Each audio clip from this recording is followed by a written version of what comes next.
우리 하나님의 말씀 민수기서 6장 보시겠습니다. 민수기 6장 22절에서 27절 말씀까지 보겠습니다.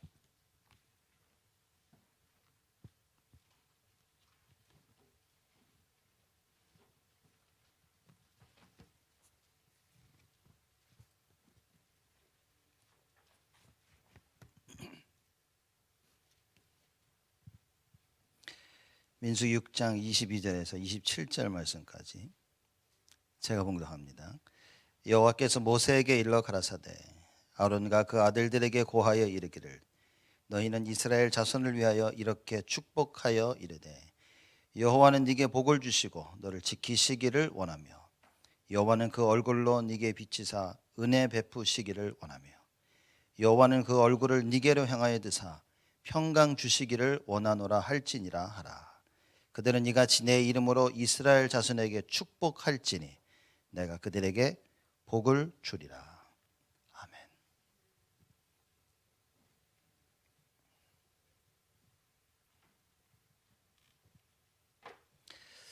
아멘. 우리 2020년 한 해는 예수 생명, 예수 능력, 우리 말씀 붙잡고 한 해를 지냈습니다. 다음 한 해는 예수 치유라는 말씀을 가지고 우리가 한 해를 보낼 것입니다. 하나님 준비하신 많은 응답들을 우리가 체험하게 될 것입니다. 거기에 있어서 여러분과 제가 붙잡아야 될 말씀이 민수기 6장 22절, 27절 여호와의 복을 받은 자들이다.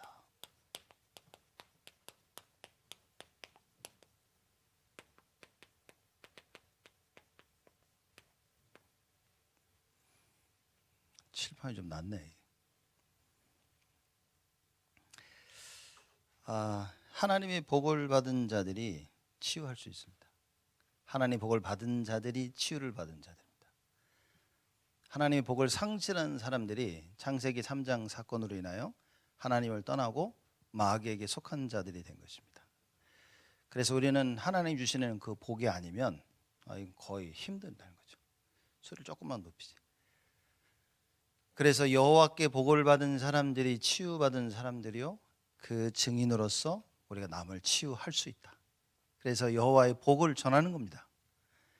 그래서 민수기 6장 22절에서 이 말씀 보면 27절에 보니까 그러죠. 그들은 이같이 내 이름으로 이스라엘 자손에게 축복할지니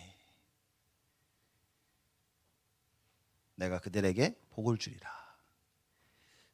새해는 여러분과 제가 모든 사람을 축복을 하는 그런 축복된 한 해가 되어야 될 것입니다. 특히 이 말씀은 이스라엘 자손들에게 주라고 한 겁니다.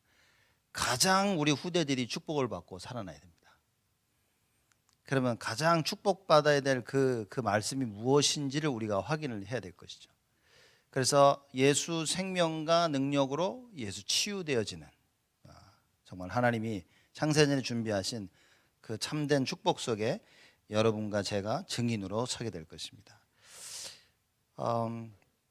23절에 바라보면 이렇게 얘기합니다. 아론과 그 아들들에게 고하여 이르기를 너희는 이스라엘 자손을 위하여 이렇게 축복하여 이르되 축복을 빌라 그랬습니다.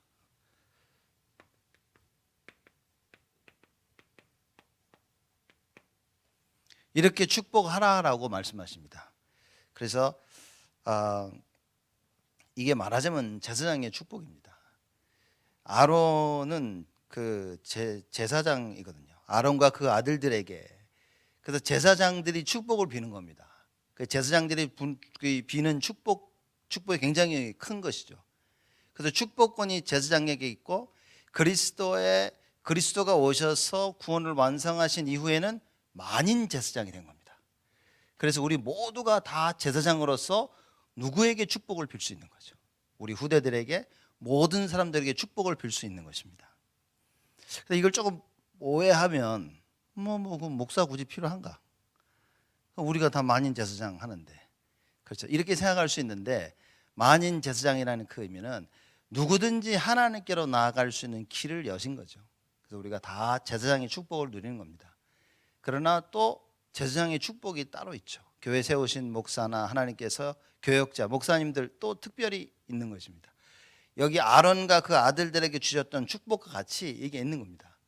이걸 이해를 못하니까 어느 교회는 보니까 미국 교회는요, 다 끝나고 나서 교회 어느 집사 불러 세우더니 축도하라고 그러고 끝내는 거죠.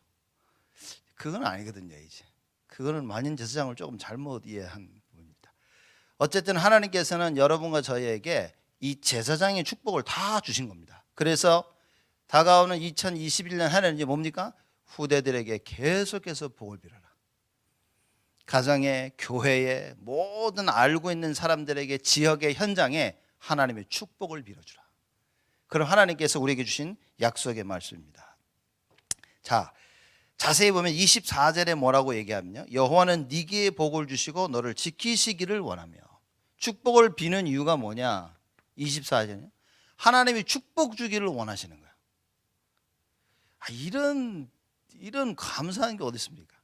하나님께서 여호와는 네게 복을 주시고 너를 지키시기를 원하신다. 이거를 원하시는 거예요. 한번 해봐라가 아니라 복을 주기를 원하시고 축복 주기를 하나님이 원하신다 그 말이에요. 그 하나님의 마음을 알고 있어야 됩니다. 우리가 축복 못 받는 거는 하나님이 축복 주기 원치 아니하시는 게 아니라 우리가 축복받을 그릇을 준비 못한 겁니다. 그래서 하나님은 복 주기를 원하시고 우리를 지키시기를 원한다는 사실을 이해해야 되겠죠. 25절 말씀 보면요, 얼굴을 비치사 여호와는 그 얼굴을 네게로 비치사 은혜 베푸시기를 원하며. 하나님의 얼굴을 비치신다는 말은 뭡니까? 25절에 하나님의 얼굴을 비치시는 말미암아 우리에게 은혜를 주신다 그 말입니다. 하나님께 나를 지키시고 보호하시는 거예요. 그 얼굴을 나를 바라보고 계시는 것입니다. 여러분, 하나님의 얼굴로 25절 말씀처럼요, 그 얼굴로 네게 비치사, 이 말은 내가 하나님께 집중할 수 있다고 합니다. 하나님 나를 지켜보시기 때문에 내가 그 하나님을 바라보고 그 하나님께 집중할 수 있는 겁니다. 그러니 하나님의 은혜를 받게 되는 겁니다. 26절 보니까요, 여호와는 그 얼굴을 네게로 향하여 드사 평강 주시기를 원하노라. 26절 말씀 보니까 이 하나님께서 평강 주시기를 원하신다.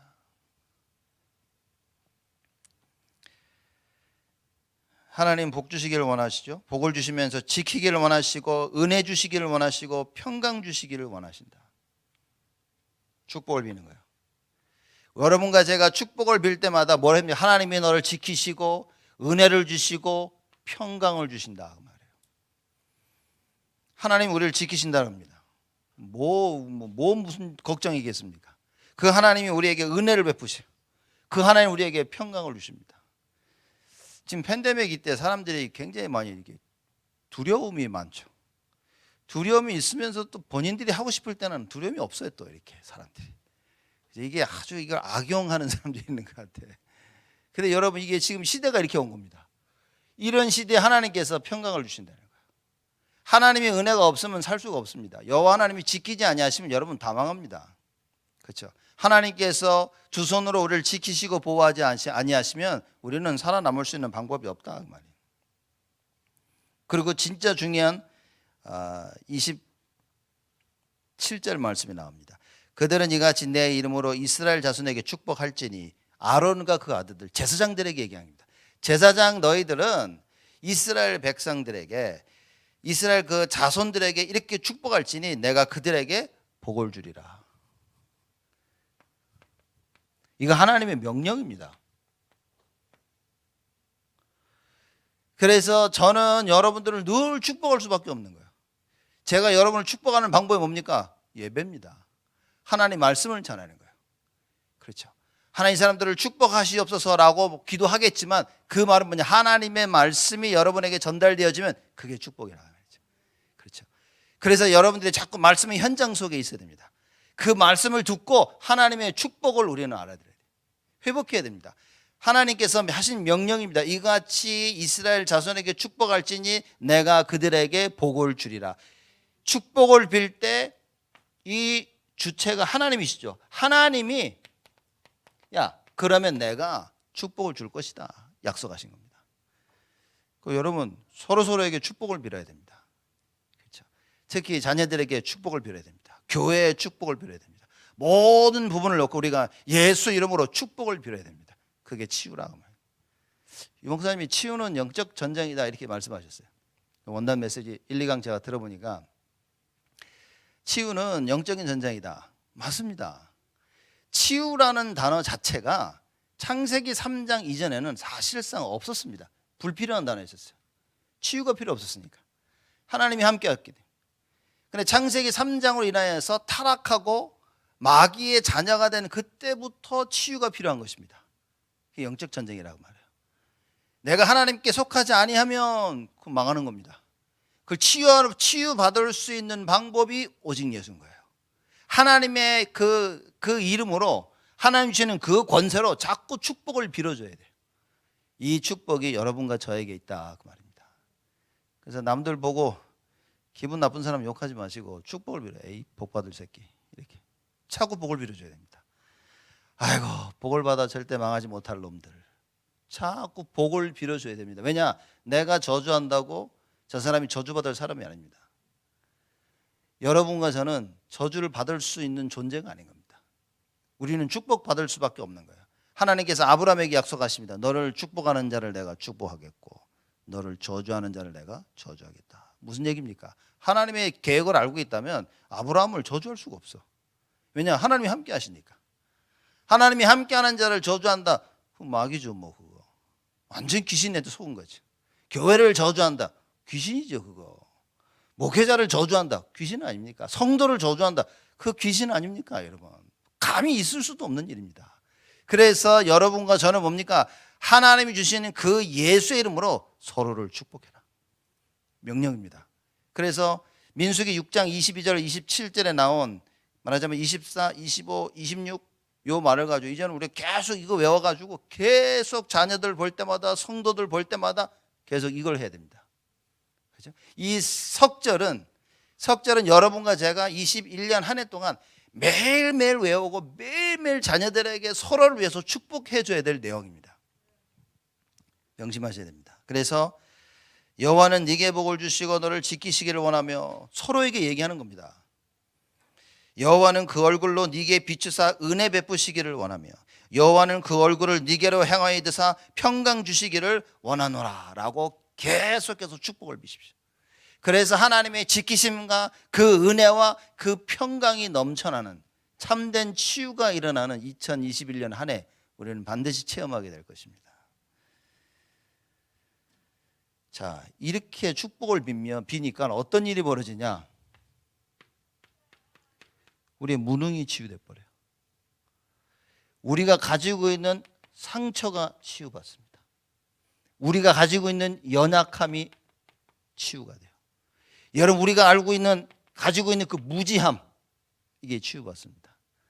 여러분이 질병이 있다. 하나님께서 이 질병을 다 치유하실 것이다. 모든 영적인 문제 하나님께서 다 치유할 것이다. 그래서 여호와의 축복을 빌어라. 그래서 제목을 여호와의 축복을 받은 자들.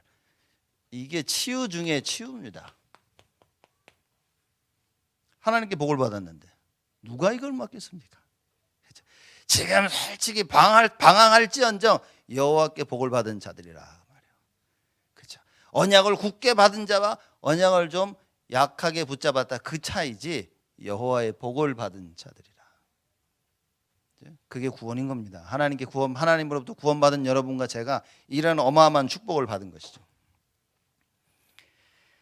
자, 이렇게 이 복을 받아서 이 무능함 이걸 치유받은 사람들이 할 수 있는 것이 무엇이냐?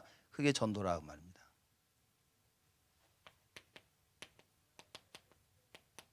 그게 선교입니다. 여러분과 제가 하나님의 축복받은 걸 체험하지 못하면 사실 전도 선교는 어렵습니다. 왜냐 할 말이 없단 말이에요. 근데 하나님의 축복을 계속 받아보면 사람들이 자꾸만 나에게 끌려옵니다. 자꾸 와서 자기 힘들다 어렵다 어떡하냐. 나도 답이 없는데 그렇죠? 나도 답이 할 말이 없는데 근데 본인이 몰라. 본인이 답이 있는 줄 본인이 모르는 거예요. 내가 임만을 누리고 있으면 말씀에 은혜를 받으면요 여러분 반드시 보십시오. 이상하게 사람들이 힘들다고 여러분에게 연락을 합니다. 그렇죠? 힘들어 죽겠어. 가만히 있던 옆집에 자꾸 시비를 겁니다. 왜냐 살려달라고.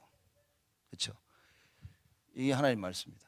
그래서 이 복음을, 하나님의 복을 받은 자들이 진짜 전도할 수 있습니다. 근데 여기 중요한 말씀이 나오는데 22절에 뭐라고 나옵니까? 우리 민수기 6장 22절 다 같이 우리 한 목소리로 합독하겠습니다.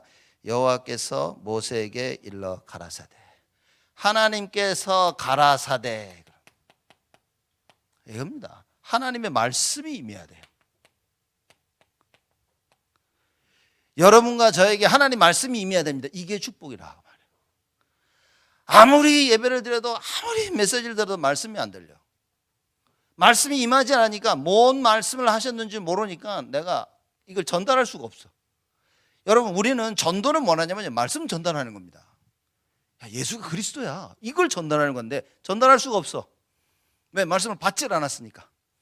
그래서 하나님께서, 여호와께서 모세에게 일러 가라사대, 이 축복을 여러분과 제가 날마다 받아야 됩니다. 특히 주일날 공예배 때 늘 받아야 됩니다. 수요일 때, 금요일 때, 토요일 때 훈련 받으면서 여러분 스스로 말씀 볼 때 여호와의 말씀이 나에게 임하니라, 이게 있어야 돼요. 그렇죠?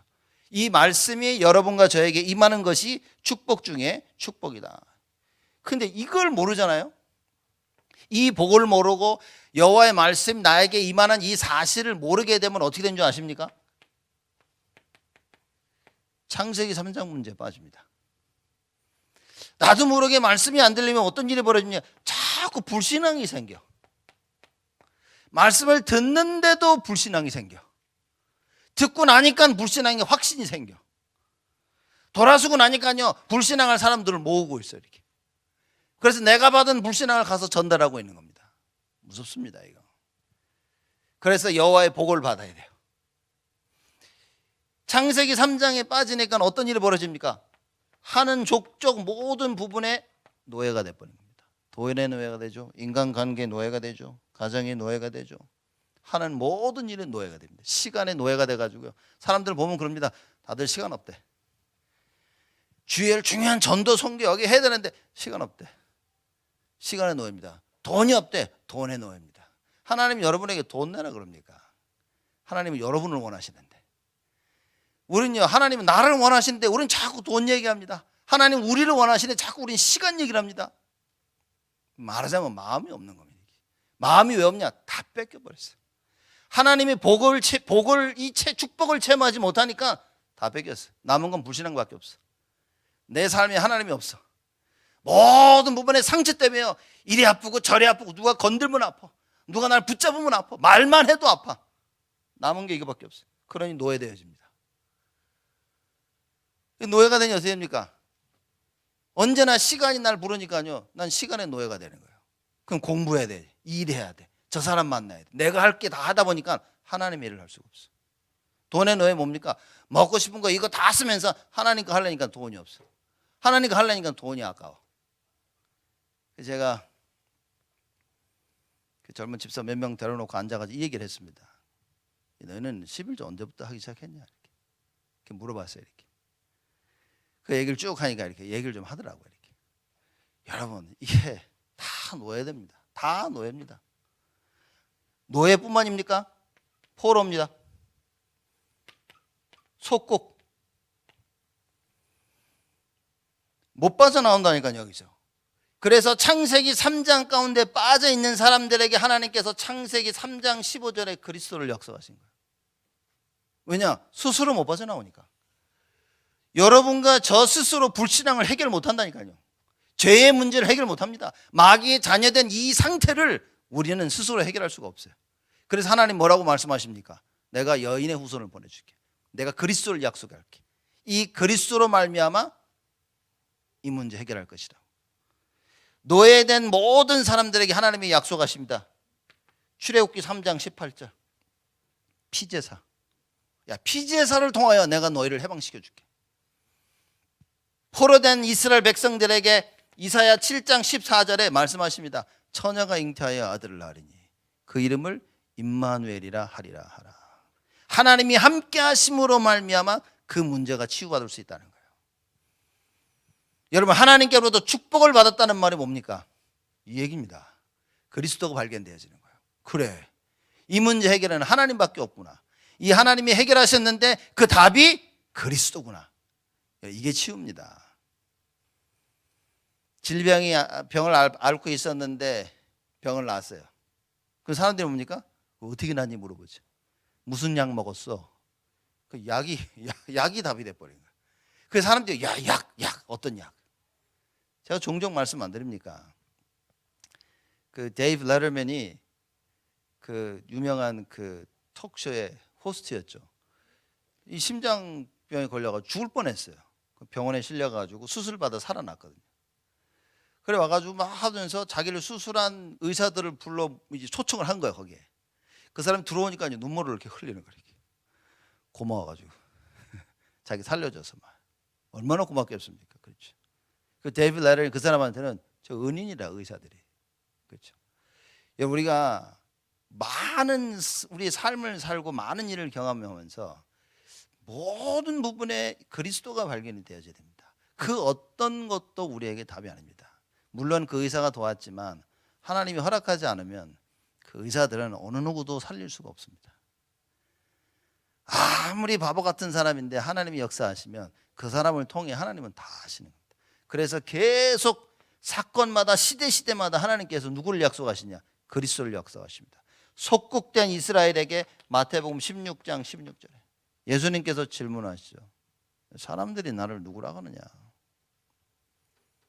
주는 그리스도시요 살아계신 하나님의 아들이시나이다. 그리스도라고 고백을 하는 겁니다. 여러분 이 말씀이 들려야 됩니다. 지금 8시 40분인데 졸고 계시면 안 됩니다. 지금 이 언약의 말씀 못 치면 끝이. 이거 우리 다락방 하면서부터 진짜 제가 몇 년 계속 듣다 보니까 조금 질리려고 그러더라고요. 아유 그리스도 다 아는 것 같아. 큰 착각 중에 착각입니다. 그리스도를 들으면서 좀 알 것 같으면요 하나도 모르는 겁니다. 들으면 들을수록 몰라야 됩니다. 사도 바울이 뭐라 그랬습니까? 야 깊도다 넓도다 크도다 측량할 길이 없구나. 누군 다 알아 벌써. 여러분 진짜 복음을 알면 알수록 교회를 섬기면 섬길수록 이거 뭐 하나님은 알아가면 알아갈수록 부끄러워. 왜? 아는 것 같은데 더 몰라. 그렇죠? 그러니 겸손해질 수밖에 없는 거야. 어디 감히 내가 했다 그럴 수 있습니까? 그러니 바울이 뭐라 그럽니까? 나의 나 된 것은 다 주의 은혜라. 그치? 다 하나님이 하셨지. 이게 치유입니다.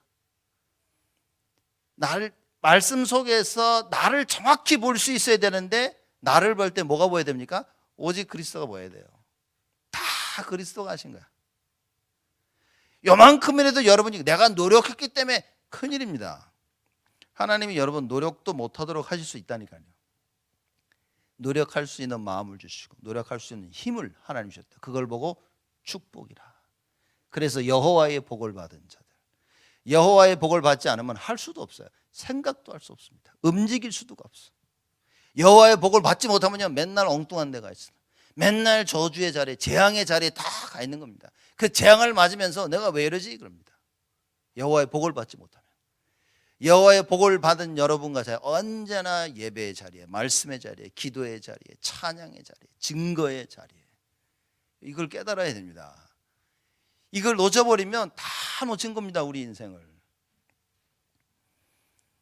자, 그래서 여호와의 복을 받은 여러분과 저는 전도 선교에 대한 말씀을 붙잡아야 됩니다. 자, 얘기했죠. 하나님께서 전도 선교에 대한 말씀을 주십니다. 그걸 보고 부활 메시지라고 하고 승천 메시지라고 합니다. 그래서 오늘 부활 메시지하고 승천 메시지를 좀 보도록 하겠습니다. 왜냐? 진짜 여호와의 복을 받은 자들은 무엇을 해야 되냐? 전도 선교하는 겁니다. 내가 진짜 이 복을 받아야만이 하나님이 원하시는 그 전도를 할 수 있는 거예요. 복을 받아야만이 그 하나님이 원하시는 선교를 할 수 있다는 말이에요. 그러면 마태복음 28장에 이 이야기를 하십니다.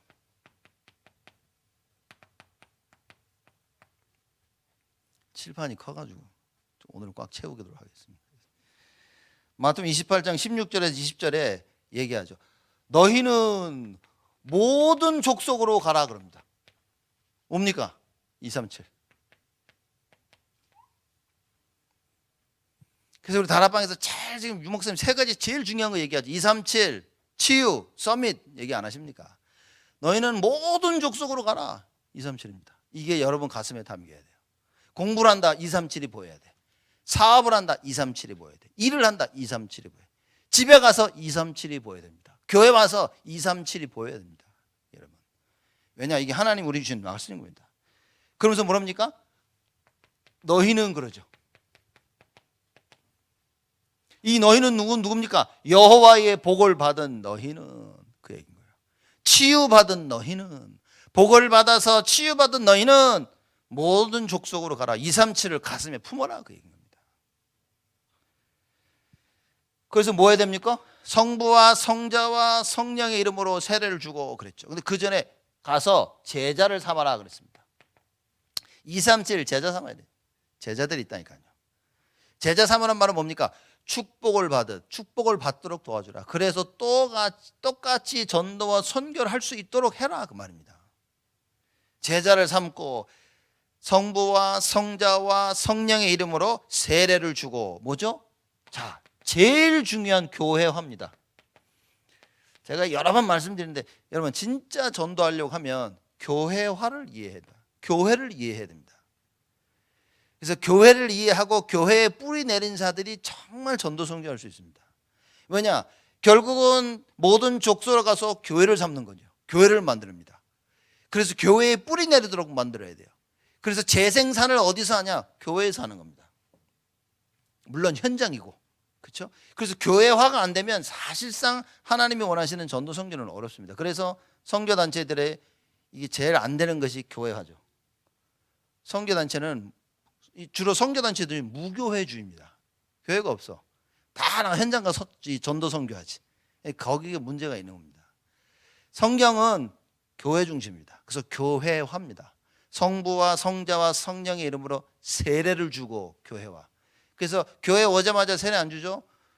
교회 와서 몇 년 지나고 그리고 학습도 받고 그리고 나서 이제 세례를 받게 됩니다. 교회화. 이제 계속 얘기하도록 하겠습니다. 그 다음에 교회화가 되어야 재생산이 되어집니다. 내가 너희들에게 가르친 것을 내가 너희들에게 가르친 것을 그 사람들과 또 같이 가르치는 겁니다. 그것을 지키도록 말하는 거예요. 재생산. 뭡니까? 모든 족속으로 제자 삼어 교회화 시켜서 여호와의 복을 받은 자로 만들어라. 이걸 체험하도록 만들어라 그 말입니다. 이게 마태복음 28장 16절에서 20절에 나온 성경에서 말하고 있는 아주 중요한 전도 전략 중에 하나인 겁니다. 두 번째는 마가복음 16장 15절에서 20절입니다. 우리 이번 주 본문 말씀 아닙니까? 마가복음 16장에도 보면 이런 얘기죠. 온 천하에 다니며 만민에게 그럽니다. 온 천하, 만민, 237입니다. 그렇죠. 그러니 이 성경은 처음부터 세계화이다. 그렇죠? 그냥 어디 들어가니라 온 천하, 만민, 모든 족속. 가서 뭐 하라 그랬죠? 복음을 전파하라. 그래서 여러분 이 복음이라는 부분도 참 기쁜 소식이라는 뜻이죠. 복음은 복음을 전하라, 기쁜 소식을 전하는 건 뭡니까? 여호와의 복을 받아야 된다. 근데 여호와의 복을 받아야 산다 그 말이에요. 여호와의 복을 받는 방법이 뭡니까? 하나님 자녀 되는 거예요. 니들이 하나님 자녀 되면 여호와의 복을 받게 되어진다. 하나님 자녀가 어떻게 되는데? 예수 믿으면 된다. 예수가 누군데? 예수가 그리스도다. 그렇죠.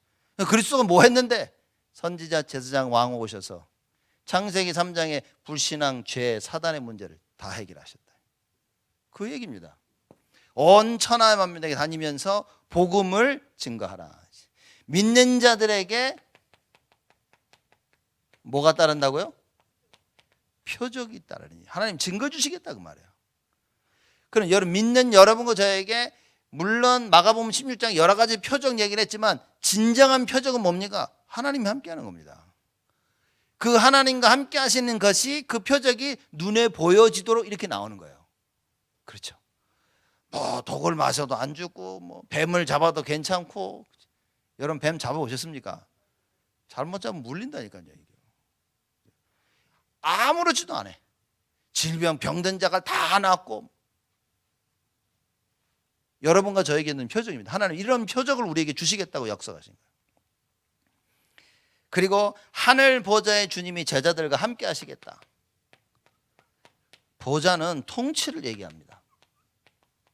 하나님이 지금 다스리고 계시는 거예요. 하늘 보좌에 앉아서 온 우주를 통치하고 계세요. 온 우주를 통치하고 계시는 그 주님께서 제자들과 함께 하시겠다. 무슨 얘기입니까? 온 우주를 통치하셔서 모든 것을 알고 계시고 모든 것을 조절하고 계시는 그 주님께서 제자들에게요, 여호와의 복을 증거하는 자들에게 함께 하시겠다. 함께 하시면서 뭡니까? 표적을 주시겠다. 증거를 주시겠다고. 그래서 여러분, 예수 우리 전도하면서 사람들 영접시키고 할 때 증거하는 사람들이 있습니다. 어떤 사람은 질병 가진 자들은요, 질병이 나와버리고요. 귀신에 시달린 사람들은 거기서 해방받고요. 악몽 꾸거나 가위 눌리는 사람은요, 그게 멈춰버립니다. 이런 표적을 하나님께서 계속해서 주시겠다라고 약속하신 것입니다. 함께. 자, 보십시오. 여기서도 마찬가지입니다. 마태복음 28장에도 제일 끝에 세상 끝날까지 너희와 함께 하시겠다고 약속하십니다. 마가복음 16장에도 역시 함께 하십니다. 전도와 선교의 말씀을 주시면서 하나님께서 우리와 끝까지 계속 함께 하시겠다고 약속하시는 거예요. 자, 세 번째 부활 메시지입니다. 요한복음 21장 15절에서 18절.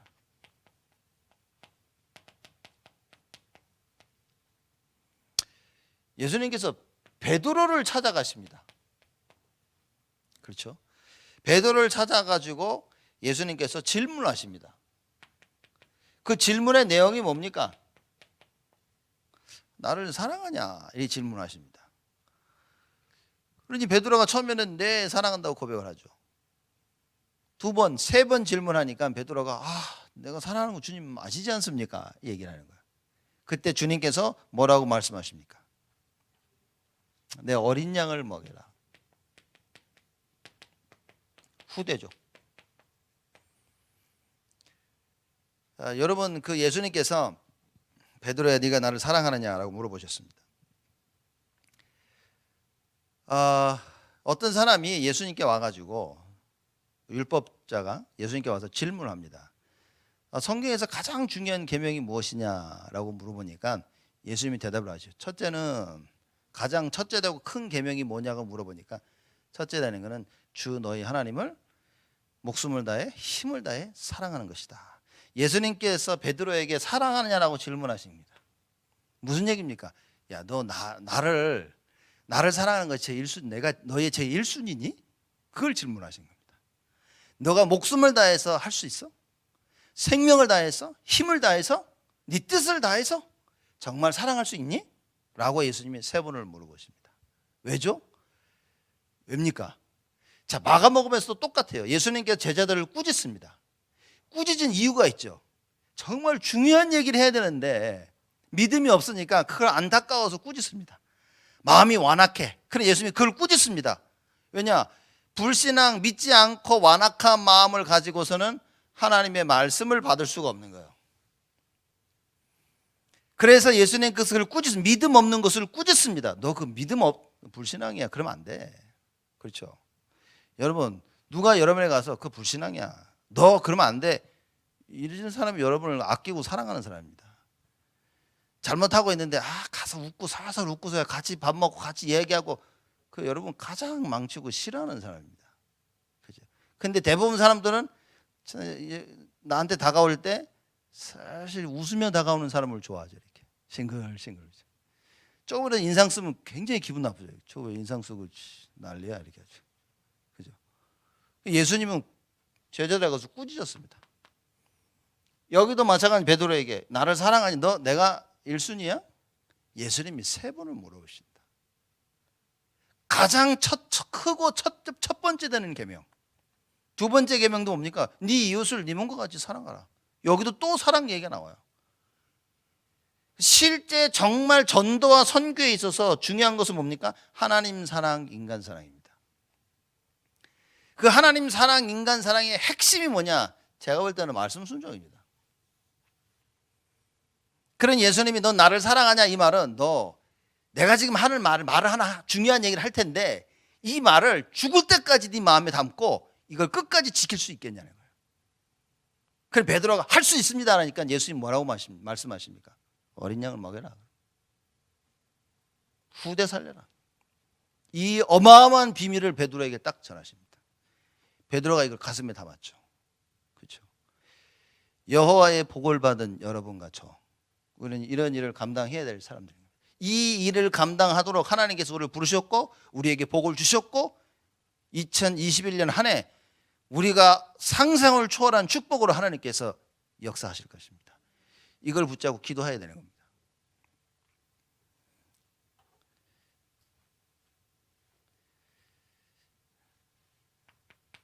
자, 이제는 승천 메시지입니다. 사도행전 1장 8절입니다. 오직 성령이 너에게 임하시면 그럽니다.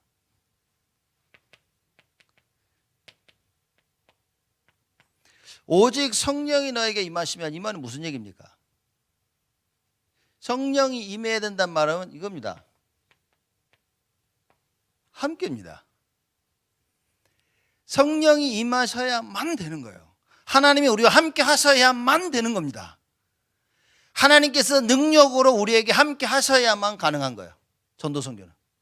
하나님이 함께 하지 않으면 사실상 전도 선교는 불가능한 겁니다. 그래서 오직 성령이 너에게 임하시면 너희가 어떻게 된다고요? 권능을 받고 왜입니까? 함께 하시는 그분의 권능, 그게 어마어마하기 때문에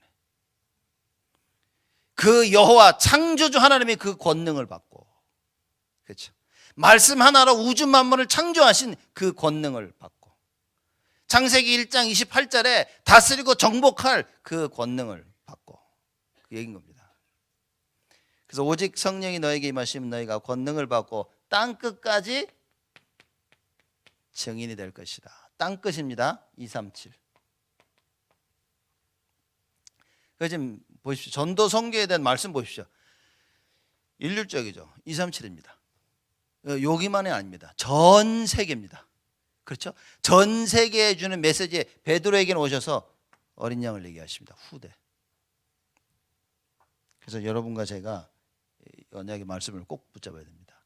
오늘 민수기 6장 이 말씀도 하나님께서 제사장 아론과 그 아들들에게 말씀하십니다. 이스라엘이 아니라 이스라엘 자손에게 축복하라 합니다. 그렇죠? 왜냐? 후대가 살아나야 되니까. 그래서 2021년에는 우리가 아주 그 교육국이 굉장히 튼튼하게 자리를 잡아야 될 중요한 시간표입니다. 여러분 말씀 들으시면서 빨리 발견하셔야 됩니다. 그 새해에는 우리 교육국, 우리 랩런트들 태영아부터 대학 청년까지 이 부분에 탄탄하게 자리 잡는 축복의 한 해로 딱 여러분들이 말씀을 붙잡으셔야 됩니다. 분명히 약속하십니다. 증인이 될 것이라고. 자, 이렇게 부활 메시지와 승천 메시지 쭉 봤는데 여기 특징이 있습니다. 부활 메시지와 승천 메시지의 특징이 뭐냐? 배신한 사람들에게 주신 말씀입니다. 배신한 제자들에게 주신 말씀이에요. 제자들 다 배신했죠? 베드로 절대 안 한다고 했는데 배신했죠? 배신한 사람들이 모여있는 거기에 사도행전 1장 8절에 예수님께서 말씀하십니다. 다 예수님 버리고 도망간 사람들이에요. 우리가 생각할 때는 그저 끝까지 의리를 지킨 사람들에게 하나님께서 이 말씀을 주실 것 같았죠. 근데 배신한 사람들에게 주십니다.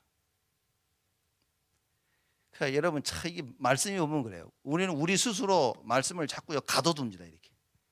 그래서 누구에겐 되고 누구에겐 안 되고 우리 스스로 자꾸 그럽니다. 그렇지 않습니다. 여러분 이걸 보면서 복음을 깨달아야 되는 겁니다. 복음은 누가 할 수 있고 누가 할 수 없고가 아닌 겁니다. 그죠? 진짜 여러분 우리가 복음 얘기를 할 때 우리가 복음이 뭐다라고 여러 가지 얘기하는데 복음은 간단합니다. 하나님 말씀이 복음입니다. 하나님이 하시겠다 복음입니다. 하나님이 안 하시겠다, 복음입니다. 하나님이 복음이에요. 그래서 그 하나님의 말씀을 들어야 되는 겁니다. 그 하나님 말씀을 듣는 여러분과 제가 복을 받는 자들이다. 그래야 복음을 깨닫는 겁니다. 많은 사람들이 자기의 생각이 묶여 있습니다. 내 생각이 묶여 있어서 아니라고 생각하는 걸 보면요, 끝까지 그건 안 하는 겁니다. 사람들이. 그 복을 못 받은 사람들입니다. 여호와의 복을 받은 사람들은요, 내 생각에 묶이지 않고 넘어서게 되어집니다. 언젠가 넘어서도 하나님은 반드시 역사합니다. 그래서 하나님께서 우리에게 갱신을 자꾸 요구하시는 거예요. 여러분과 제가 갱신이 되어지면 하나님께서 그때마다 응답하십니다. 근데 정말 이 갱신이 어려운 거예요. 왜냐? 안 깨집니다. 잘. 사람들이요, 자기 생각을 잘 안 깹니다. 그래서 바울이 갈라디아서 2장 20절에 난 죽었다, 이거는요 완전 갱신을 얘기하는 겁니다. 내 생각 없어, 내 계획 다 죽었어, 내 거 하나도 없어, 오직 그리스도. 그러니 하나님께서 바울을 끝까지 사용하신 겁니다. 여러분과 제가 여호와의 복을 받은 자들로서 어떻게 됩니까? 이걸 누려야 됩니다. 계속 말씀 붙잡고요, 말씀 묵상해야 됩니다. 말씀 듣기 전에 기도해야 됩니다. 말씀 들을 때도 기도하셔야 돼요. 말씀을 듣고 나서도 붙잡고 기도해야 되는 겁니다. 예수님께서 배신한 사람들을 찾아와서 메시지를 줬어요. 상상을 쳐. 이게 유 목사님 말씀하신 역발상입니다. 이게 배신한 놈들 찾아가지고, 야, 너희들 말이야, 끝까지 함께 할게. 너희들 237한테 가. 그리고 복음 전하고 교회화 시켜. 예수님께서 배신한 제자들 찾아가지고요, 꾸짖어, 이 새끼들. 배신하고 말이야, 깨닫지도 못하고 아직까지 불신하고 메시지 못 듣고 졸고 자빠지고 의심하고 막. 예수님 막 그러시면서 뭐랍니까? 근데 믿는 자들에게 표적이 따를 것이다.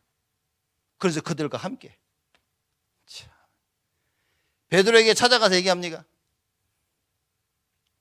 절대 자기는 예수님 부인하지 않겠다고 했는데 이놈들은 다 부인해도 나는 안 할 거라 했는데 예수님 찾아가지고, 에?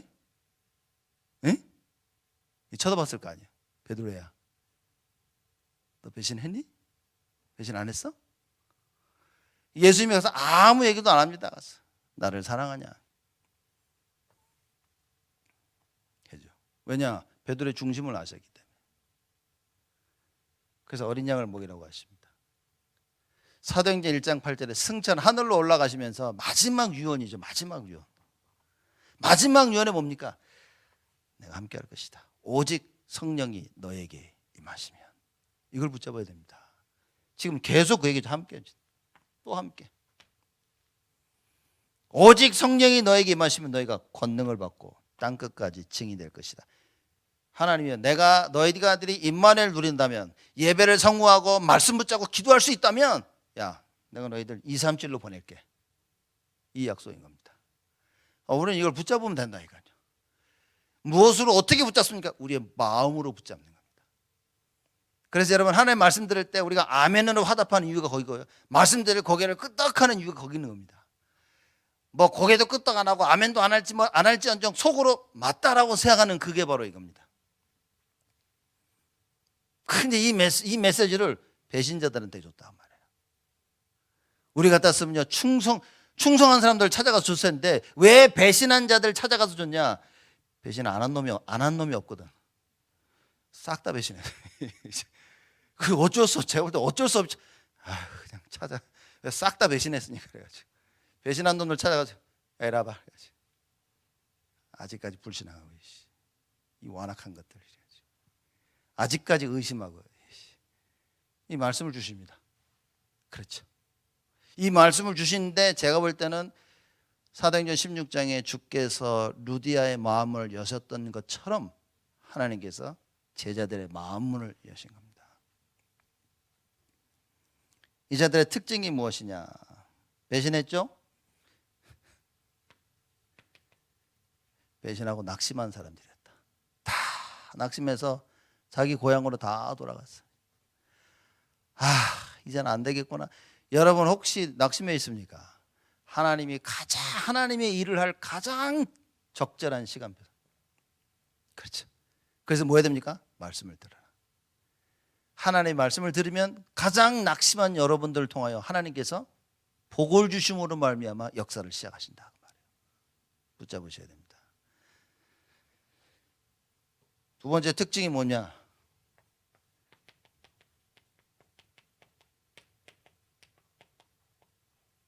십자가와 부활을 체험한 사람들이에요. 예수님 돌아가신 거 다 봤어.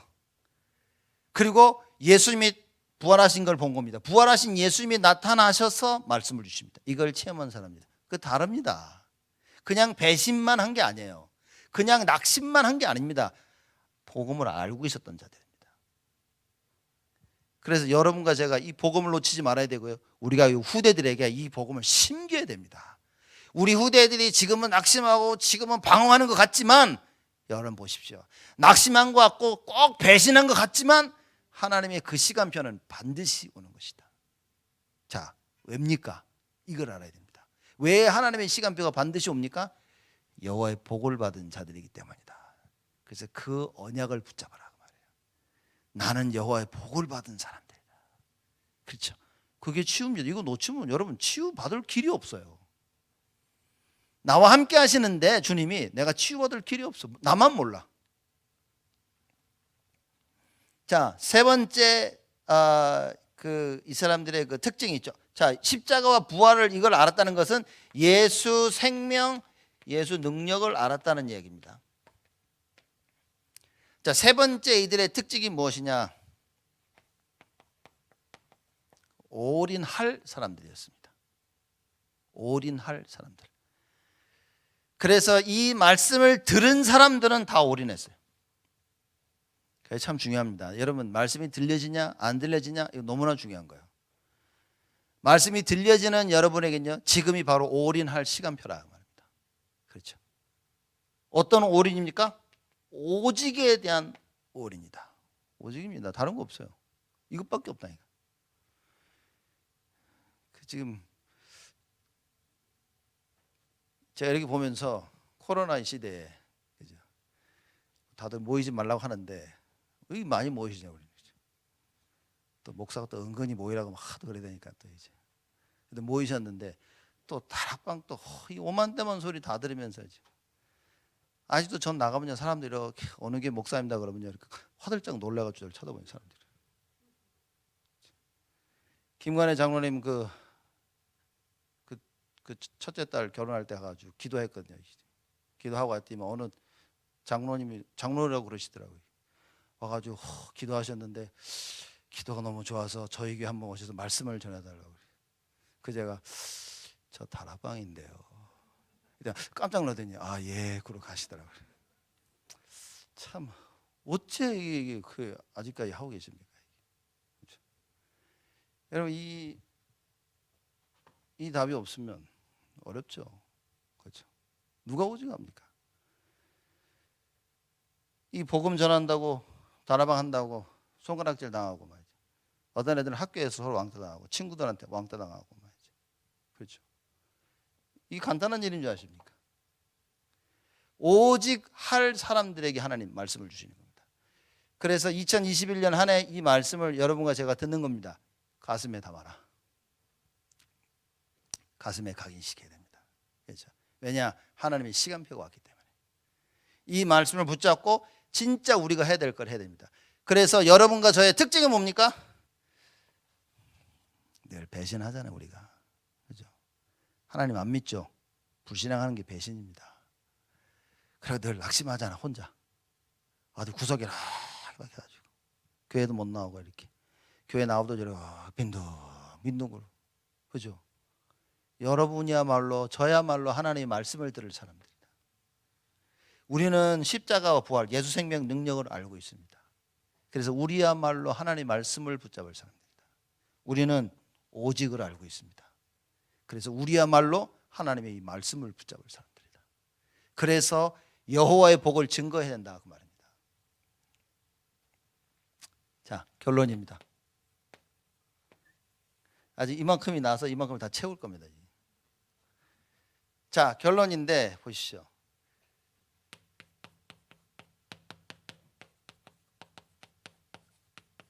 개인 나를 치유해야 돼요. 여러분. 그래서 치유를 해야 된다 이 말이 참 애매한 말인 것 같지만 여기 지금 나와 있는 이 말씀을 묵상하시면 됩니다. 이게 치유입니다. 이걸 계속 묵상하다 보면 어느 날 자꾸 이 말씀이 나에게 부딪혀 옵니다. 그래, 하나님 나와 함께 하시는구나. 야, 그래, 이게 하나님 약속하셨구나. 모든 족속. 하나님, 나는 모든 족속으로 갈 힘이 없지만 나에게 은혜를 주시옵소서. 나를 지키시고 나에게 은혜를 주시고 나에게 평강을 주시옵소서. 하나님, 나에게 복을 주시옵소서. 하나님 역사하신다고 약속하신 겁니다. 그래서 개인을 취하라, 나를 취하라. 그리고 뭡니까? 교회를 치유해야 됩니다. 우리가 매년 하는 얘기죠. 그렇죠. 그래서 여러분, 직분 맡으신 분들은 자기 직분을 잘 감당하는 것이 교회 치유입니다. 그럼 2020년 한 해를 돌아보면서 내가 나의 직분으로서 이걸 어떻게 감당했냐 보면 내가 얼만큼 치유, 여기는 답이 나오겠죠. 장로님들은 마지막 인생 거는 그거 보시면 나옵니다. 권사님들은 교회 어머니, 안수 집사들은 현장 살리고 목회자를 헌신적으로 도와주고, 이 소리 집사들은요, 소리도 없이 빛도 없이 교회 헌신하고, 우리 청년들은 뭡니까? 엘리트를 살리고 교회 렘넌트의 발판이 되어주고, 그걸 보면서 교회를 치유, 이걸 나를 돌아보는 겁니다. 많은 부분입니다. 앞으로 이제 우리가 구역도 있고 이게 하는데, 지금 구역 예배가 아주 코로나 모이지도 못하는데, 그래서 2021년 새해부터는 구역이 어떤 분은 무의미하잖아요. 이렇게 모일 수가 없으니까. 그래서 구역 예배를 가정별로 드리도록 할 것입니다. 그래서 구역 공과를 해서 이거 어떻게 할지 좀 고민을 좀 하고, 집에서 부모님들이 자녀들 같이 구역 예배를 드리라, 같이 계속 말씀을 나누는 겁니다. 만약에 누구끼리 모일 수 있다면 모여서라도 매주 드려. 안 그래도 한 달에 한 번씩, 이건 진짜 구역 예배도 아니었는데 한 달에 한 번씩 드리는 거 이제 잘 됐다. 집에서 매주 드려라. 그렇게 할 겁니다. 여러분, 이게 같이 딱 말씀 듣고 순종하셔야 됩니다. 아무도 없고 저 혼자인데요. 혼자 구역 예배 드리시면 됩니다. 아니, 그 말씀 전할 사람도 없는데 거울 갖다 놓고 이렇게 하셔야 됩니다. 교회를 치유하는 겁니다. 자, 이 부분에는 이제 계속 얘기를 합니다. 그래서 우리가 재직 수련하면서 이거를 좀 얘기할 겁니다. 그래서 이제는 재직 수련할 때는요, 우리가 메시지로서 복음 이게 아니라 좀 실질적인 걸 얘기할 겁니다. 그렇죠? 이게 워낙 복음에 대한 기초가 안 돼 있으면 실질적인 걸 얘기를 해도 안 먹힙니다.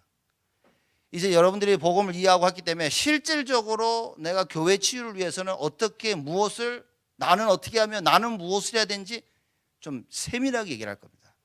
어떻게 보면 좀 불신자 같을 정도로 얘기할 겁니다. 제가 볼 때는요, 너무 필요한 것 같아요. 그래서 교회 법도 얘기할 것이고, 신자로서 해야 될, 그죠? 그래서 예배와 공예배와 많은 예배부터 말씀과 기도와 찬양 모든 부분에서까지 헌금에까지 쭉 좀 세밀하게 얘기하려고 합니다. 그리고 교회 법도 이해해가지고 교회가 무엇이며 목사는 누구며 직분자들은 누구며 자세히 얘기할 겁니다. 그래서 교회 치유 반드시 이루어져야 됩니다. 자, 그러면 교회 밖 현장 치유입니다. 자, 이걸 이제는 어떻게 할 거냐 말이에요. 교회 밖 현장 치유라 말하면 237 어떻게 할 것이냐. 어떻게 우리가 237을 치유하고 어떻게 우리가 후대를 치유할 것이냐. 물론 이거는 교회 안도 됩니다. 이게 결론입니다. 이걸 치유해야 돼요. 진짜 할 얘기가 많은데, 그죠? 성경에서 말하는 참된 치유는 무엇이냐? 제가 볼 때는 이게 성경에서 말하는 치유입니다. 사도행전 2장 1절에 47절에 오순절 날에 성령의 충만함이 임했죠. 그래서 여러분과 저에게 반드시 성령의 능력의 역사 임하심이 체험이 돼야 됩니다. 이게 안 되면 치유를 논할 수가 없어요. 예수를 믿고 영접해서 치유를 받았는데 잘 몰라. 왜냐, 눈에 보이는 게 없으니까. 그냥 영접해서 속은 속사람은 변했는데 눈에 보이는 겉사람 변한 게 없으니까요, 사람들이 모릅니다. 그러니 치유를 받았냐 몰라. 그러니까 사람 자꾸 치유가 너무 육신적인 것을 치우치는 겁니다. 가장 첫 번째 치유는 뭐냐? 이거를 체험해야 돼요. 그래서 우리가 이거 성령 충만이라고 얘기하지 않습니까? 여러분 성령 충만이를 실제로 여러분을 체험해야 됩니다. 성령께서 능력으로 나에게 역사하시는 이게 체험이 되죠. 이게 치유입니다. 어떻게 나를 치유하냐? 사도행전 2장을 반드시 체험해야 됩니다. 반드시입니다. 이게 체험이 안 되면 사실상 전도를 하고 싶어도 어려워요. 이게 체험되어지면 이제 전도가 하나씩 풀려나가는 겁니다. 성령의 능력의 역사를 체험하죠. 그럼 두 번째 어떤 치유가 옵니까? 전도 문이 열려요. 전에는 내가 전도문을 열어야 되는 줄 알았는데 전도의 문이 열리기 시작하는 겁니다. 왜죠? 성령께서 역사하시니까. 성령께서 내 안에 능력으로 역사하시면서 내가 반드시 회복해야 될 전도 현장을 회복하도록 문을 여십니다. 그래서 15나라에서 이미 사람들이 와 있었어요. 그렇죠. 자, 나를 치유하고 교회를 치유하고 교회 밖을 치유해야 되는데 사도행전 2장의 세 번째가 뭐냐? 말씀 성취입니다. 그래서 여러분들이 예배를 잘 들어야 된다입니다. 그래서 여러분들이요 유목사님 메시지도 다 들어야 됩니다. 근데 여러분이 섬기는 강단의 말씀을 듣고 그 말씀 성취를 체험하지 못하면 교회화는 힘들다고 말해요. 그러니 많은 다락방, 제가 볼 때는 다락방 식구들이 그 섬기는 교회의 말씀을 흐름을 못하니까 유목사님 메시지만 듣다가 계속 헛도는 겁니다. 이게 교회 가가지고 맞는 소리 하지만 다 틀린 얘기를 하고 있는 거예요. 안타깝습니다. 이게 전도운동을 해야 되는데요 교회를 살리는 말을 못하는 거예요. 강단의 흐름 말씀 성취를 모르니까. 그러니 교회 중심으로 강단 중심으로 흘러나가야 되는데 안타까운 겁니다. 여러분이 교회에 뿌리를 내려야 우리 유목사님 전체 본부 메시지를 들으면서 전도 선교로 계속 뻗어나가는 겁니다. 자, 말씀 성취를 체험해야 된다. 그러면 여러분 이 기억을 하셔야 되는데 내가 과연 주일 강단 말씀을 듣고 어떻게 이 성취를 체험하고 있느냐. 그죠? 그 말씀 성취는 뭐냐 이게. 내가 말씀을 어떻게 붙잡고 있냐 이게. 그럼 포럼이 그래서 참 중요한 겁니다. 그래서 이 나와 교회와 교회 밖을 치유하는 겁니다. 세 번째가 말씀 성취입니다. 네 번째는 뭐냐? 제자가 일어납니다. 이 제자가 일어나는 걸 체험해야 여러분 치유가 생깁니다. 왜냐? 제자가 아닌 사람들을 자꾸 만나면요 지칩니다. 왜냐? 결국 만나면 전도 안 되죠. 선도 안 되죠. 교회 관심 없죠. 불신앙하고 있죠. 맨날 모여서 육신적인 거 하죠. 결국 시간 한참 지나고 나면요 아무것도 없어요. 제자입니다. 제자를 만나게 되면 희한하게 힘이 납니다. 이게 내가 복음 전해가지고 이 사람 예수를 믿었는데 나보다 더 열심히야. 그죠? 내가 복음 전해가지고 교회 데리고 왔는데 이게 완전 나는 가끔씩 빠지는데 이건 빠지지도 않아. 수요일도 안 빠져. 금요일도 안 빠져. 나는 이게 포럼도 어쨌든 메시지 잘 안 들리는데 막 은혜 받아가지고 막 이래요. 제자를 만나 봐야 됩니다. 여러분들이 이게 하나님께서 오늘 이 말씀을 여러분과 저에게 주셨다는 것은 이 말씀을 들을 그릇이 됐기 때문에 하나님 주신 겁니다. 말씀을 들을 그릇이 안 되면 하나님이 절대 주지는 않습니다. 이 말씀을 주신 거는 하나님께서 우리 교회를 향한 시간별 하나님 말씀하시는 거예요. 아무도 못 알아듣는데 하나님 이 말씀을 주셨다. 그건 뭡니까? 하나님이 반드시 하시겠다는 거예요. 참 놀라는 겁니다. 그래서 여러분과 제가 2021년 하나님 이걸 딱 붙잡아야 됩니다. 진짜 나와 교회와 모든 현장을 치유하려면 사도행전 2장 반드시 이해해야 됩니다. 제자가 일어나니까 당연히 일어나는 게 현장 변화입니다. 사람들이 그러죠. 이거 어떻게 바꾸냐. 간단합니다. 제자 일어나요. 제자가 일어나려면 말씀 성취된 시간표가 와야 돼. 하나님의 말씀이 성취되어지는 곳에 제자가 일어납니다. 여러분이 말씀 성취를 체험 못하면 여러분 아직 제자로서의 깨달음이 없는 겁니다. 교회 왔다 갔다 해야 되는 거예요. 여러분이 말씀을 붙잡고 기도하면서 말씀 성취를 체험하면요 그때부터 하나님이 준비하신 이 역할을 감당하게 됩니다. 그러면 만나는 사람마다 변화시키게 되어집니다.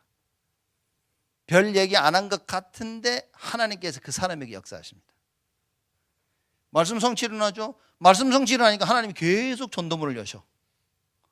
전도문을 여시니까 하나님께서 그 열린 전도문에 계속 성령으로 역사하셔. 이게 치유라고 말해요. 참된 치유는 사도행전 2장을 알고 있어야 됩니다. 절대적으로 이걸 알아야만 가능해요. 성령의 역사를 모르면 치유를 받을 수가 없습니다. 성령의 역사를 알아야 여러분과 제가요, 세상이 가르쳐 줄 수 없는, 세상이 할 수 없는 그 일을 감당하게 되어지는 거예요. 참된 치유가 뭡니까? 하나님 나와 함께 하시는 겁니다. 그게 깨달아지는 게 성령의 역사예요. 오순절 날에 하나님께서 하늘문을 여시고 성령의 충만함을 쏟아붓습니다. 자, 근데 이 성령께서 능력으로 역사하시는 게 어떻게 체험되어졌냐 그 말이에요. 어떻게 했습니까? 사도행전 1장 14절에 오직 전혀 기도에 힘쓰니라 그랬습니다. 기도에 집중한 겁니다.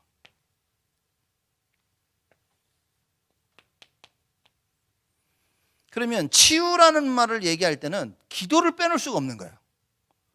여러분이 정식기도가 안 되어진다. 죄송하지만 치유 안 되고 있습니다. 절대 안 되고 있습니다. 정식기도 안 됩니다. 말씀을 듣고 깨달을 수 있다. 끝입니다. 돌아서면 사라져버려요. 그 밭의 비유 얘기했죠. 은혜를 딱 봤는데 돌짝밭이라. 그렇죠? 말라버리는 겁니다. 그래서 기도 집중할 수 있어야 됩니다. 뭐 기도에 집중해야 되겠구나 이렇게 생각하시는데 아니요. 138입니다. 그리스도입니다. 그리스도란 언약 안에 우리의 주인 사명이죠. 하나님의 나라입니다. 이게 오직 성령 충만함으로 가능한 거예요. 그래서 138의 언약입니다. 여러분과 제가 138의 언약을 붙잡고 오직 기도에 집중하는 겁니다. 그러면 성령의 충만함, 성령의 역사를 깨닫게 돼요. 나머지는 그냥 따라오는 겁니다, 여러분. 이걸 제대로 확인되어지면요, 성령의 역사 제대로 체험되어지면 이거는 저절로 따라오는 겁니다. 그럼 왜 얘기합니까? 알고 계시라고. 여러분 알고 계시라고 얘기한 겁니다. 그 여러분과 제가 가장 초점을 둬야 되는 것은 138입니다. 말씀. 그래서 22절에 민수기 6장 22절에 여호와께서 모세에게 일러 가라사대 이 얘기인 겁니다. 말씀. 하나님께서 여호와께서 모세에게 뭐라고 말씀하셨는지를 알아야 돼. 정확하게. 그게 138입니다. 그리스도 하나님의 나라 성령의 충만. 이걸 알고 뭐 했습니까? 여호와께서 그랬죠. 야, 이스라엘 자손에게 계속 복을 빌라 그랬어요. 실제 실천을 해야 되는 겁니다. 몇 날이 못 되어 내가 보혜사 성령을 너에게 보낼 것이니 너희는 기다려라. 그 언약을 붙잡고 기다려 기도하는 겁니다. 나머지는 그냥 끝난 겁니다. 그죠?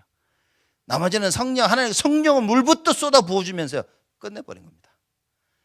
새해에는 하나님의 이런 역사를 하나님이 준비하고 계신다 말이에요. 여러분 믿겨야 됩니다. 그래서 매일매일 민수기 6장 22절에서 27절 말씀을 일어나시면 읽으세요.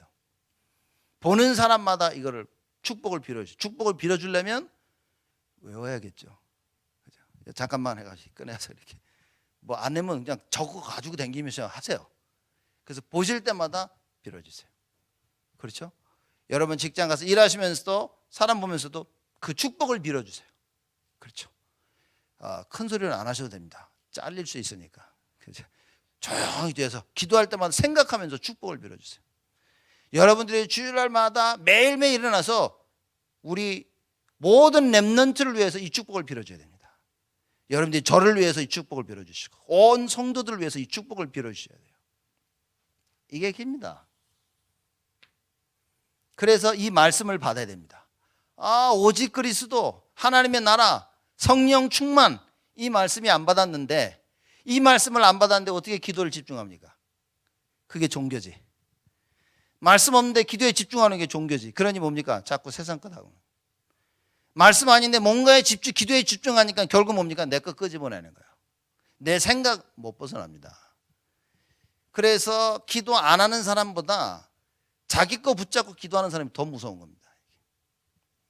그 왜냐? 자기는 확신이 있거든요. 이 기도하고 있거든요. 누가 봐도 저 사람이 기도하는 사람이야.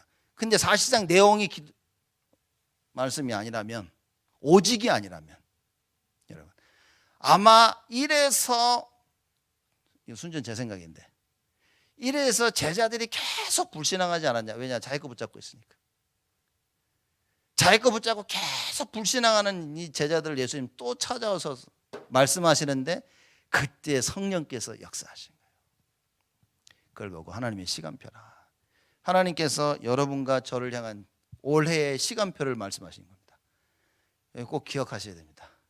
그래서 새해에는 하나님께서 우리 교회 역사하실 그게 크지 않겠나 생각합니다. 그래서 여러분과 제가 물론 뭐 다 결론 또 얘기했지만 마지막으로 한 가지 더 얘기하자면, 결론에 갱신이라는 이 단어를 조금 기억해야 되겠죠. 유 목사님이 마지막 주일날 이렇게 또 많이 말씀하셨습니다. 그래서 이게 하나님께서 여러분과 저에게 원하시는 게 갱신입니다. 갱신이라고 했을 때 오늘 말씀의 내용입니다. 그렇죠? 그리고 결론 부분에 언약 붙잡고 기도한 겁니다. 하나님이 원하시는 걸 딱 발견하고 그걸 붙잡아야 되는데, 이걸 발견 못하고 못 붙잡고 못 기도하니까 갱신이 안 되어지는 거예요. 제가 올해 한 해를 마무리하면서 이게 말하자면 쭉 전체 교회 보면서 이게 제가 갱신해야 될 부분들을 좀 봤습니다. 그래서 제가 하나님 앞에서 내가 이걸 갱신해야 되겠구나. 그러면 이제 하나님께서 갱신한 대로 많은 응답들 주실 것이고, 올 한 해 우리에게 주신 말씀처럼 이 응답들을 하실 겁니다. 그래서 제가 갱신하면서 그렇다면 재직과 교회 어떻게 좀 해야 되겠구나. 많은 응답들을 하나님 저에게 주셨는데 하나님 그걸 이루실 겁니다. 그래서 제가 내년에는 조금 담대하게 우리 교회가 하나님의 이 일을 감당할 수 있도록 내부적으로 좀 튼튼하게 좀 다져져야 되지 않겠나 생각을 많이 합니다. 그래서 조직도 많이 갱신되어질 것이고요. 그래서 이제는 차근차근 갱신된 조직으로 일들을 좀 진행해 나가야 되지 않겠나 생각을 좀 합니다. 그래서 특히 이 일에 있어서 제가 가장 힘을 받아야 될 사람들이 재직들이고 중직들이고 특히 우리 장로님들입니다. 장로님들이 제가 하자고 하는 말씀을 못 알아듣으면 그러면 교회는 그 교회 시간표입니다. 장로님들이 말씀을 못 알아들으면 사실상 교회는 침체될 수밖에 없습니다. 그렇다고 제가 장로님들을 떼놓고 갈 수도 없는 것이고, 가장 장로님들이 말씀을 잘 이해하시고 빨리빨리 움직여 주셔야 교회가 흘러갑니다. 그걸 바쳐서 그 장로님들을 잘 보호해서 우리 안수 집사들, 권사님들, 그죠? 그리고 많은 이 집사님들이 힘을 모아야 되는 겁니다. 그래야 교회가 무르르듯이 이렇게 흘러가는 겁니다. 제가 다시 말씀드리지만 제가 하나님 앞에 갱신을 하면 하나님은 역사를 하시겠죠. 그러면 다른 부분들이 갱신들을 못 하신다 하더라도 하나님은 하시는 겁니다. 하나님 그렇게 일을 하시니까. 그래서 제가 여러분의 일부러 말씀드리는 겁니다. 제가 갱신을 하고 하나님 앞에 서면 하나님이 이루어 나가시고 여러분들도 하나님께서 갱신해 나가실 겁니다. 그래서 우리가 그 말씀을 붙잡자는 거죠. 내가 갱신해야 될 것은 무엇이냐? 찾아야 됩니다. 우리가 새해를 맞이하면서 내 거를 붙잡고 있던 걸 내려놔야, 그래야 하나님의 말씀이 우리에게 성취되어집니다. 그래서 이런 응답들을 우리가 정말 누려야 되지 않겠는가. 그래서 다들 뭐 코로나 시대에 모이지도 못하고 막 이러고 있는데, 여러분들은 자의 반 타의 반, 자의 반 협박 반 이렇게 해가지고 이렇게 다들 이렇게 모이셔가지고 예배드리러 하시는데 얼마나 감사합니까? 모여서 우리가 예배드릴 수 있다는 것 진짜 감사해야 됩니다. 코로나 이 시대에 모이는 것 자체를 금하는 이 시대에 우리가 모일 수 있다는 것은 여러분 감사해야 됩니다. 그러나 여러분 건강상 많은 주의하시고 조심하셔야 될 분들은 정말 조심하셔야 됩니다. 여러분들이 하실 수 있는 만큼 오셔서 모이시고 말씀 듣고 기도하고 찬양하고 내년에는 치유받아야 됩니다. 토요일 날에는 우리가 재직 수련회를 합니다. 그래서 정말 제가 수요일 잠깐 얘기 드렸듯이 이번 재직순회 주제가 주인을 바꾸는 겁니다. 주인을 바꿔야 된다. 토요일 날에는 조금 그런 부분들 얘기하고 주일날 저녁에는 실제 바꿀 수 있는 방법에 대해서 기도하면서 우리가 좀 나누려고 합니다. 그래서 막 토요일, 주일 막 완전히 다락방 메시지처럼 이런 메시지보다도 실질적인 건 좀 얘기 많이 할 겁니다. 물론 유 목사님 메시지 듣고요. 다른 분 얘기 들으면서 교회를 좀 이해하도록 좀 해야 되지 않겠는가. 그래서 이런 응답 속에 하나님께서 여러분과 저를 부르셨습니다. 그래서 2021년 새해를 맞이하면서 하나님 말씀을 붙잡고 정말 평생 잊지 못할 응답, 평생 잊지 못할 하나님의 그 은혜와 그 지키심과 평강을 체험하는 최고의 축복의 한 해가 되기를 주님의 이름으로 축복을 드립니다. 하나님께 감사를 드립니다. 우리를 지키시고 우리를 보호하시고 은혜를 주시며 우리에게 평강을 주시는 하나님께 감사를 드립니다. 서로 이 복을 빌게 하여 주옵시고 제사장으로서의 복을 빌 때 하나님께서 그대로 이루시겠다고 약속하셨사오매 제사장으로 저희를 부르셨사오매 하나님 저희를 축복하여 주옵시고 우리 후대를 축복하여 주옵시며 교회를 축복하여 주옵시고 우리를 만나는 모든 사람들을 하나님 축복하여 주옵소서. 참된 전도와 선교의 마음을 담게 하여 주옵시고 여호와의 복을 받은 사람으로서 일평생 이 사실을 증거하는 우리 모두가 되어지도록 하나님 역사하여 주옵소서. 일 두고 마음을 두고 이 일에 마음을 두고 기도하는 우리 온 성도들을 하나님 기억하여 주옵시고 세상에 알 수 없는 힘을 더하여 주옵시며 그들의 한계를 뛰어넘는 성령의 능력의 역사로 주님 축복하여 주옵소서. 감사드렸고 예수 그리스도의 이름으로 기도드리옵나이다.